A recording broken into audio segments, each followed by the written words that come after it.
వాక్యం చదువుకున్నాం మంచిది గురించి. చూడండి, అపొస్తలుల కార్యముల గ్రంథము 10వ అధ్యాయము 33వ వచనం. 10 నిమిషాలు అయిపోయింది, ఇంకా కొద్ది 10-18 నిమిషాలు. వెంటనే నిన్ను పిలిపించి తిని నీవు వచ్చినది మంచిది. ప్రభువు నీకు ఆజ్ఞాపించినవి అన్ని వినుటకై ఇప్పుడు మేమందరం దేవుని ఎదుట ఇక్కడ కూడి ఉన్నామని చెప్పెను. అందుకు పేతురు నోరు తెరిచి ఇట్లనెను, దేవుడు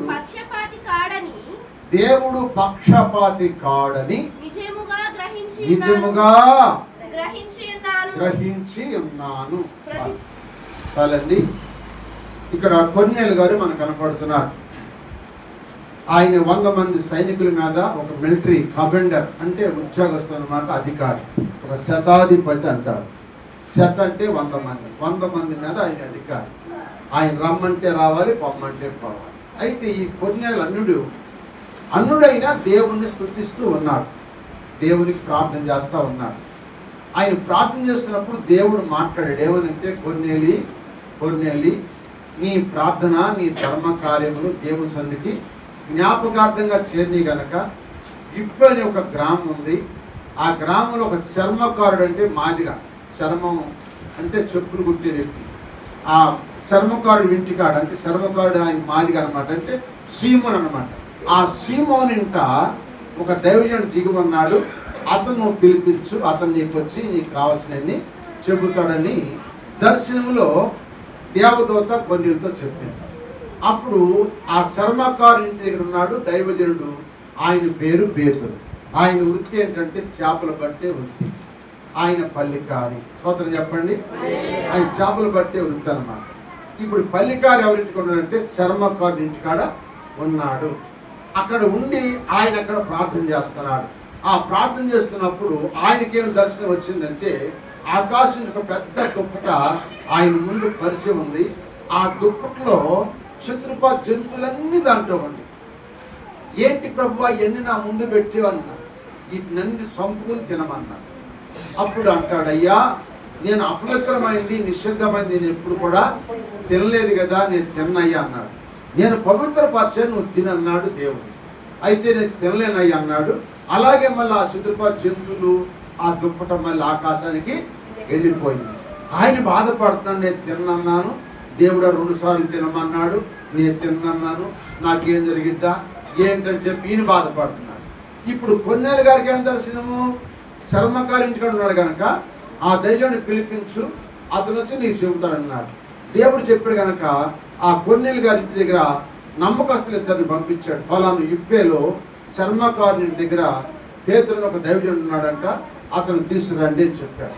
అప్పుడు ఈయన వెళ్ళి ఆ పేతురు దగ్గరికి వెళ్ళి చెప్పారు, అయ్యా ఇట్లా మా కొన్నేళ్ళు గారు శతాధిపతి, ఆయన మిమ్మల్ని పిలిపించరమ్మని చెప్పారు అయ్యా.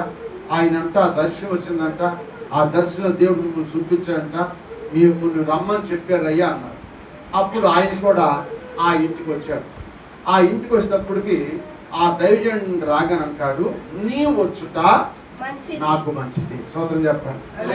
ఎవరు రావటం మంచిదంటే, దేవుని సేవకుడు నీ ఇంటికి రావటము మంచిది. స్తోత్రం చెప్పండి. అయ్యా నువ్వు వచ్చుట మంచిది, దేవుడు నీకేమో తెలియపరిచాడు అవన్నీ మాకు చెప్పయ్యా. నా ఇంట నా రక్త సంబంధులు, నా బంధుమిత్రులు, నా తోడబుట్టిన వాళ్ళు, నా గ్రామస్తులు, మరి నా భార్య బిడ్డలు, కొడుకులు, కోడళ్ళు అందరూ కూడా మేమందరం కూర్చున్నామని ఆ ఇంట్లో అందరికి తీసుకెళ్ళి చూపించాడట. అప్పుడు పేతురు చూసి అంటాడు, దేవుడు పక్షపాతి కాదు. అంటే అన్ని చంపు తినమనంటే అన్ని జనులందరికీ కూడా సువార్త ప్రకటించమని నన్ను దేవుడు చూపించని చెప్పి, అప్పుడు యేసు ప్రభు అందరికీ ప్రభు, యేసుక్రీస్తు అందరికీ ప్రభు అని చెప్పి అక్కడ వాక్యాన్ని వారికి బోధించాడు. స్తోత్రం చెప్పండి.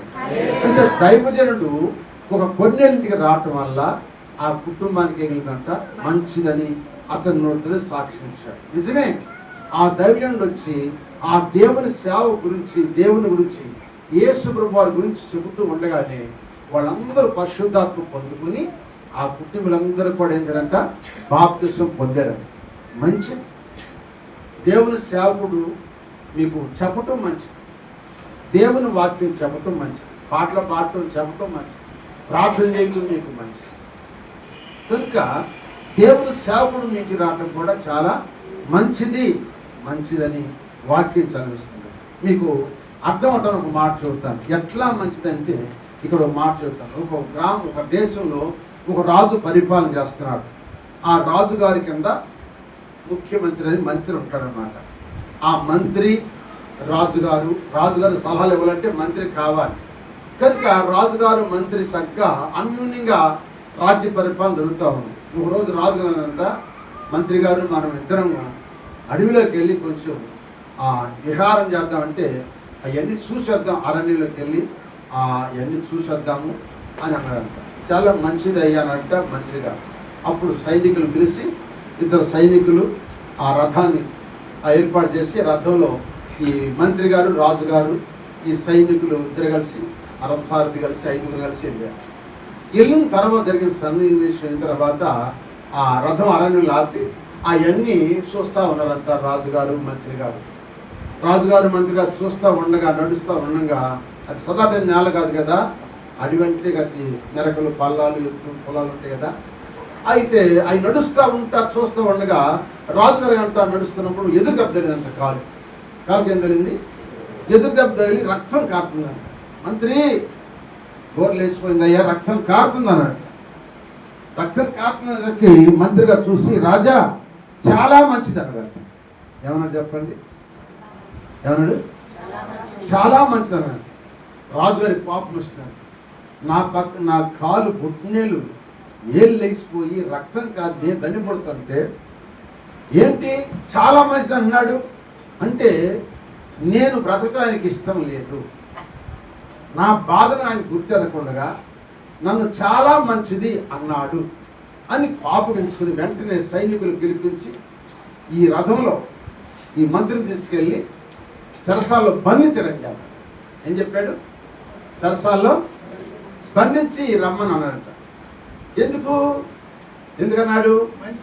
నా బాగు చూడకుండా, అయ్యో ఇంత దెబ్బయిందా రాజుగారు, అయ్యయ్య అని చెప్పి ఆయన పంచి సంగీతన, ఆ కండవ సంగీతన చించి కాలికాన కట్టు కడతాడేమో, అయ్యో ఇంతలో దెబ్బతలింది, ఎప్పుడు ఇటువంటి దెబ్బ తరగడని కాస్త నాకు ఓదార్పుగా చెప్పి వచ్చి అంటాడు అనుకున్నాను. అనకుండా చాలా మంచిది అన్నాడని చెప్పి ఆ మాట అన్నందుకు పాపం నుంచి మంత్రి మీద అసూయపడి తీసుకెళ్లి జైల్లో పడేయమని చెప్పాడు. వెంటనే అతను తీసుకెళ్లి జైలు వేశారు.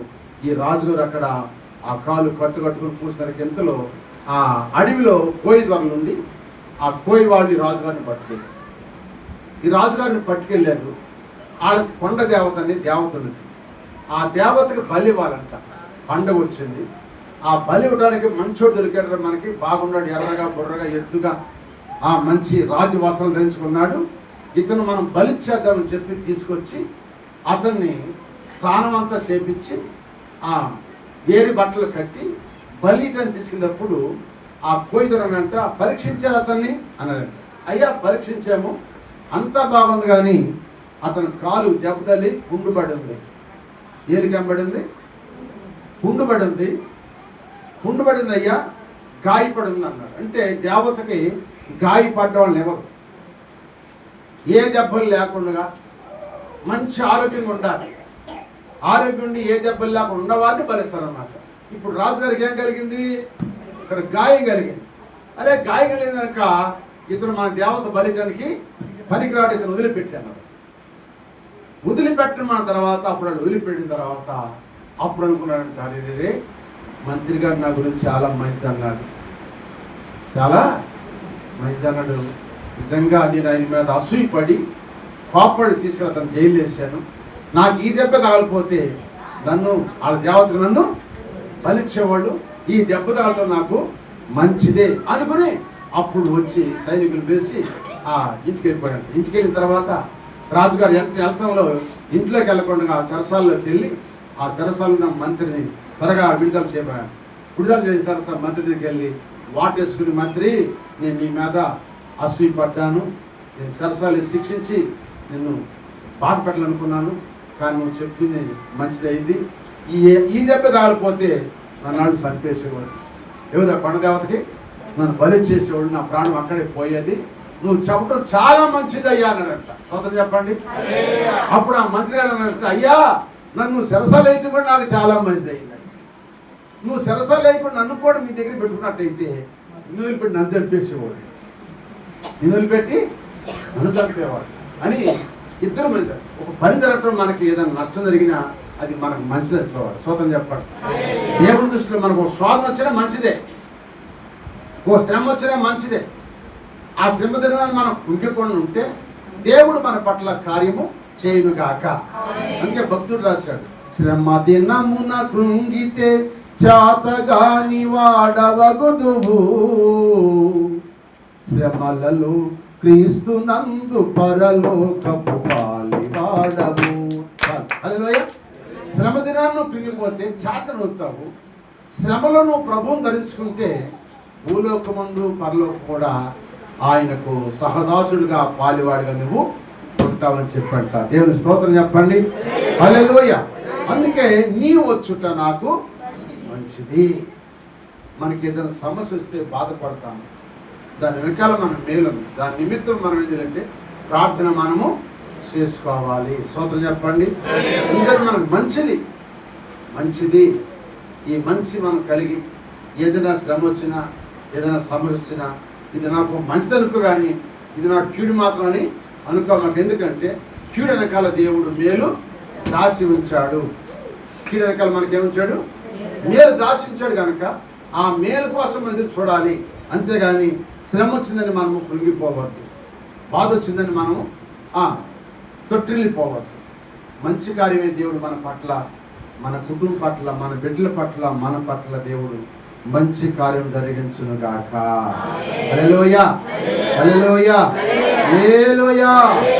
శోధనా బాధలు చుట్టినా నన్ను ముట్టినా, శోధనా బాధలు చుట్టినా నన్ను ముట్టినా, సాగిపోవుటే నాకు నా యేసు నేర్పెను, సాగిపోవుటే నాకు నా యేసు నేర్పెను. శోధనా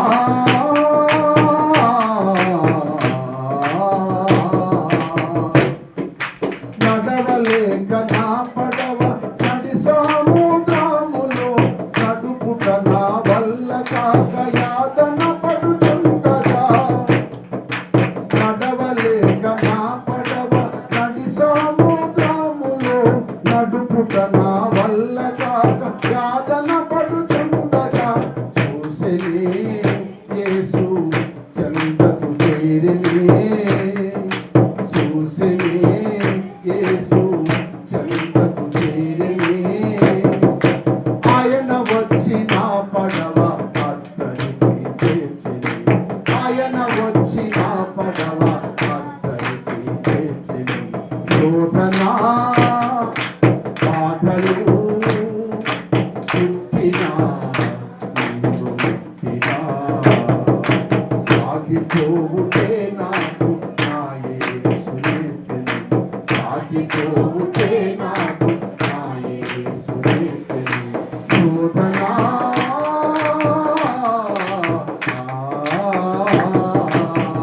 హల్లెలూయా. మన కొరకు ఆయన శోధనలు భరించాడు.